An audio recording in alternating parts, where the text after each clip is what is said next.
नमस्कार, माझे नाव आदित्य कुचकामठे. माझ्या शाळेचे नाव जिल्हा परिषद प्राथमिक शाळा मी इयत्ता 4थी शिकत आहे. माझ्या गोष्टीचे नाव आहे आनंदी अंधभोन.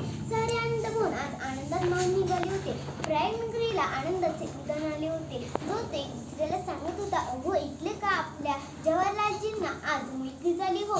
सांगणाऱ्याचे आणि ऐकणाऱ्याचे मन आनंदाने भरून गेले होते. अंधभोनावर आनंदाच्या लाटा एकमागून एक आदळत होत्या. 19 नोव्हेंबर 1917 या दिवशी अंधभोनात कमला नेहरू यांच्या पोटी कन्या जन्माला आली. जवाहरलालजी पिता झाले तर मोतीलालजी नेहरू आजोबा झाले. आजी स्वरूपराणी, आत्या विजयलक्ष्मी आणि कृष्णा यांच्या आनंदाला पारावर राहिला नाही. आज कित्येक वर्षांनी त्या भव्य प्रासादात एका जाईसारखं कुमळकरीने जन्म घेतला होता.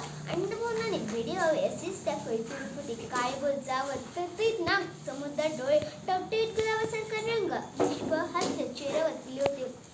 मातापित्याच्या सौंदर्याचा वारसा लेकीने अलगद उचलला होता. राजबिंडी, जवाहरलालजी आणि लावण्यवती